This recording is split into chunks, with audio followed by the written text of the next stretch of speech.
Good evening to all of you. अभी तक जो हमने जितना भी सिलेबस मैंने अपने चैनल के ऊपर करा था वो हम लोग कर रहे थे 10th स्टैंडर्ड तक, 8th 9th 10th का। आज डिमांड आई है कि मैट्रिक्स के किस तरह से मल्टीप्लाई किए जाते हैं उसके ऊपर वीडियो डालनी है। ठीक है जी। तो मैंने अभी तक मैट्रिक्स जो है वो हमारे क्लास 12th का सिलेबस का है, तो मैंने 12th क्लास का अभी तक कुछ भी उसमें अपलोड नहीं करा है। तो किसी चीज़ को मैं डायरेक्टली बीच से उठा के नहीं डाल सकती, क्योंकि एक पॉइंट के ऊपर पहुंचने के लिए उसके बारे में पहले हमें उसका सारा डाटा पता होना चाहिए, उसके बारे में सब कुछ पता होना चाहिए। तो मैं सिंपल आपको सिर्फ मैट्रिक्स मल्टीप्लाई करना सिखा रही हूँ, उसके साथ मैं आपको एलिमेंट्स का प्लेस सब कुछ बता दूंगी। तो मैं सबसे पहले दो मैट्रिक्स सेलेक्ट कर लेती हूँ। मान लीजिए मेरे पास मैट्रिक्स है 3 1 0 2 5 2 0 1 1। ये है ए, इसको नाम दे देते हैं हम ए, और इसको नाम दे देते हैं वी। वी के एलिमेंट हम ले लेते हैं 0 1 1 3 2 5 एंड 0 2 1। तो ये मैंने दो मैट्रिक्स ले ली हैं ए एंड वी। सबसे पहले इन एलिमेंट्स का जो +2 के स्टूडेंट होंगे उन्हें तो उनके एलिमेंट के प्लेसेस का पता ही होगा किस तरह से हम लिखते हैं। जैसे एलिमेंट 3 को हम, इसका प्लेस क्या है, किस चीज़ से डिनोट करेंगे, that is A11। A11 means कि फर्स्ट रो फर्स्ट कॉलम। ठीक है जी। सबसे पहले बात आती है आपकी रोज एंड कॉलम के बारे में। तो जो हमारे पास हॉरिजॉन्टल लाइन होती है उन्हें हम बोलते हैं रोज, और जो हमारे पास वर्टिकल लाइंस आती हैं उन्हें हम बोलते हैं कॉलम्स।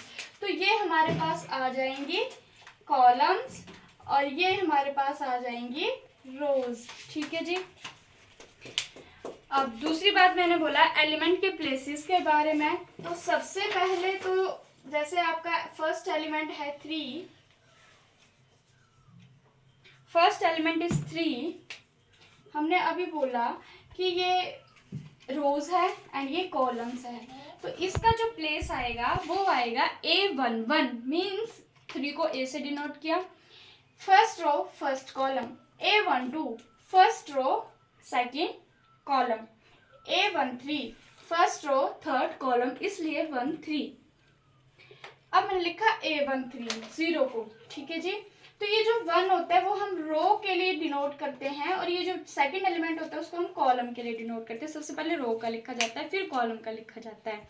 ठीक है। अब हम चलते हैं इनका प्रोडक्ट किस तरह से निकाला जाता है। दूसरी बात इसमें बता दूं कि ये जो मैट्रिक्स है वो मेरे पास 3/3 की है। 3/3 मतलब कि नंबर ऑफ रोज भी 3 हैं और नंबर ऑफ कॉलम्स भी 3 हैं। तो इस मैट्रिक्स का जो ऑर्डर है वो 3/3 है। ठीक है।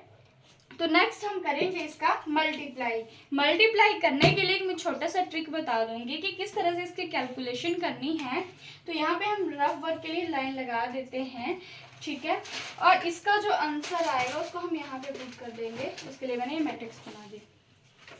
सबसे पहले देखो, जिसको हमें मल्टीप्लाई करना है, फर्स्ट मैट्रिक की हम लेंगे रो। हम रो को कॉलम के साथ मल्टीप्लाई करते हैं। फर्स्ट मैट्रिक ए की फर्स्ट रो है 3 1 0। अब देखो 3 कॉलम है, मैं इसको 3 टाइम लिख देती हूँ। 3 1 0 3 1 0। ठीक है। अब सबसे पहले फर्स्ट रो को फर्स्ट कॉलम के साथ मल्टीप्लाई करेंगे, फर्स्ट रो को सेकंड कॉलम के साथ, फर्स्ट रो को थर्ड कॉलम के साथ, और ये जो कॉलम है उसको भी मैं रो में लिखूंगी। रफ वर्क में करना है ये काम। ठीक है। तो ये जो फर्स्ट रो मैंने तो लिख दी है 3 टाइम्स। फर्स्ट रो को कैलकुलेट कर रहे हैं तो मैंने 3 टाइम्स कर लिया क्योंकि 3 नंबर ऑफ कॉलम थे। तो अब हम फर्स्ट कॉलम को यहाँ पे मल्टीप्लाई करेंगे। 3 0 0 3 0 3 0 0 3 0। इसको भी मैंने रो में लिखा जिस तरह से मैंने रो के एलिमेंट लिखे थे फर्स्ट मैट्रिक्स के। अब इसको हम करेंगे क्या, मल्टीप्लाई। यहाँ पे हम इनको करेंगे मल्टीप्लाई, डायरेक्टली मल्टीप्लाई आपस में, इन दोनों को इन दोनों को इन दोनों को, और यहाँ पे निकाल देंगे इनका सम। 3 0 0, 1 3 3, बीच में प्लस लगा दो, 0 0 0। तो इन सब का सम आ जाएगा 3। उसी तरह सेकंड कॉलम के एलिमेंट हैं 1 2 2, तो इनको मल्टीप्लाई कर देते हैं आपस में। 3 1 3, 1 2 2, 0 2 ज़ा 0 और इनका सम आ जाएगा मेरे पास 5। उसी तरह थर्ड कॉलम के साथ करेंगे 1 5 1, 0 1 ज़ा 0, 5 1 ज़ा 5, 1 3 ज़ा 3, प्लस कर देंगे 5 + 3 8। तो फर्स्ट एलिमेंट आया 3, सेकेंड एलिमेंट आया 5 एंड थर्ड एलिमेंट आया 8। ये मैंने करा फर्स्ट रो को फर्स्ट कॉलम के साथ, फर्स्ट रो को सेकंड के साथ, फर्स्ट रो को थर्ड के साथ। जब मैंने फर्स्ट रो फर्स्ट कॉलम को किया तो फर्स्ट एलिमेंट आया, जब फर्स्ट रो सेकंड कॉलम को किया तो सेकंड एलिमेंट आया, जब फर्स्ट रो थर्ड को किया तो थर्ड एलिमेंट आया। उसी तरह हम सेकंड रो का थर्ड रो का निकालेंगे। तो सबसे पहले मैं रोज लिख लेती हूँ यहाँ रफ वर्क में। तो सेकंड रोज मेरे पास है 2 5 2 2 5 2। यहाँ पे सेकंड रो है 2 5 2। सेम इसको भी मैं 3 टाइम लिख लूंगी 2 5 2। अब फर्स्ट कॉलम के साथ सबसे पहले 0 3 0, सेकंड 1 2 2 एंड थर्ड 1 5 1। अब इनको हम कर देंगे मल्टीप्लाई करके प्लस 0 2 ज़ा 0 प्लस 3 5 ज़ा 15 प्लस 0 2 ज़ा 0 इज इक्वल टू 15 आ जाएगा प्लस 2 1 ज़ा 2 प्लस 5 2 ज़ा 10 प्लस 2 2 ज़ा 4, 4 + 2 6, 6 + 10 16। उसी तरह थर्ड को 1 2 ज़ा 2 प्लस 5 5 ज़ा 25 प्लस 1 2 ज़ा 2, 25 + 4 इज इक्वल टू 29। ये एलिमेंट आ गए मेरे पास सेकंड रो के 15 16 एंड 29। सेम इसी तरह हम थर्ड के भी निकाल लेते हैं। तो थर्ड रो फर्स्ट एक की रोज लेनी है, दूसरे की कॉलम्स लेनी है। फर्स्ट की थर्ड रो मेरे पास है 0 1 1 0 1 1। इसको भी मैं सेम 3 टाइम्स लिख लूंगी 0 1 1 0 1 1। उसको सबसे पहले फर्स्ट रो के साथ कॉलम के साथ मल्टीप्लाई किया 0 3 0 एंड देन 1 2 2 1 5 1।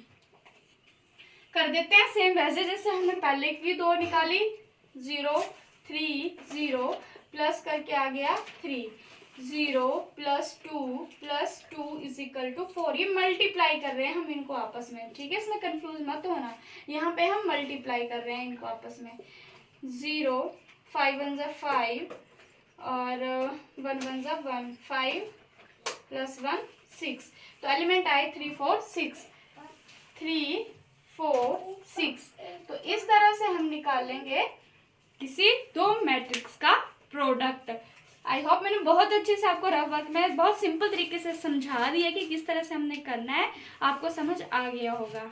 Thank you.